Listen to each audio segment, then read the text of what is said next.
So Bad Bunny was the most watched Super Bowl halftime show ever.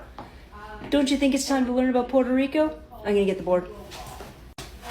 Don't pretend like you already knew something about it. Here we go. Puerto Rico.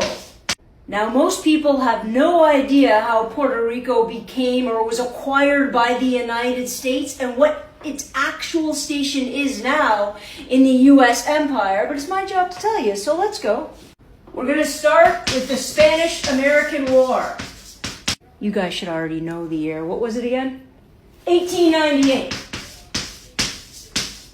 Such great students. That Spain ceded, that means they gave up Puerto Rico, Guam, and the Philippines.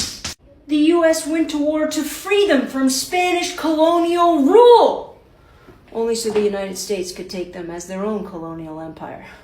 Do you guys know that the people that actually got married during the Super Bowl actually got married? It wasn't just for show? I know, the erasing bothers me too, but I can't lock in students and bang out those brushes like the good old days. So now we're going to define Puerto Rico's legal status. Number one, you have the 4-Acre Act, giving it a U.S. governor and eliminating military control in 1900.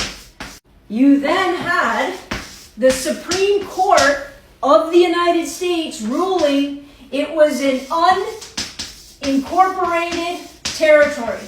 What the heck does that mean? That means that Puerto Rico belonged to, but wasn't a full member or a full state of the United States. Therefore, the Constitution of the United States didn't apply fully. If the Constitution didn't apply fully, then why does the Supreme Court of the United States get to make any determination for what goes on in Puerto Rico? Bad Bunny also used the Super Bowl in order to promote Spanish-owned businesses throughout the United States. Here's where it gets interesting, and shockingly, it gets interesting right in the middle of World War I. It starts with the Jones-Schaff-Roth Act of 1917. Now, it's in this act that Woodrow Wilson grants Puerto Rican individuals citizenship in the United States. Why do you think that is in 1917? If you said so they could go to war for the United States in World War I, you would be absolutely right. Why else would they make them citizens? The more research I do, the more annoyed I get. Now we have the transition to a Commonwealth. I thought U.S. people hated the idea of a Commonwealth. Number one, 1947, Puerto Rico was allowed to elect its own governor for the first time, giving it a little bit of control over what goes on in their actual territory.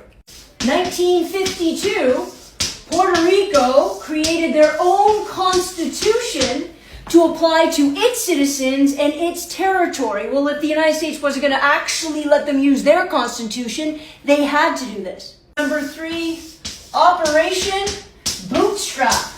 I hate when they name stuff like this. It's ridiculous. The U.S. transformed Puerto Rican economy from an agrarian sugar monoculture to an industrialized nation, thus pretty much forcing the mass migration of a bunch of people from Puerto Rico to mainland United States.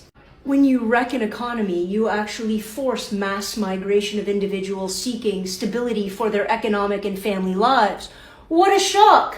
Bad Bunny also gave a shout out to all American countries, including South, Central, and North America, when he's talking about the power and the unity of what all of those countries provide. Now, what does Puerto Rico look like now? What are the parameters of the way they're organized and the way that they work within the sense of the United States? Number one, representation.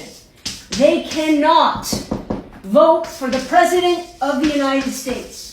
I mean, I want them to be represented, but at least they're not to blame for the current administration.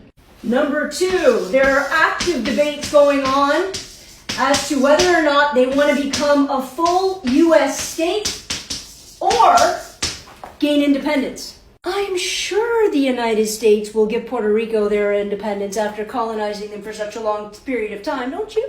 And 3, recent natural disasters have really elevated the discussion about whether or not they are being served in their best interest when it comes to political representation and actual accountability when they need it the most.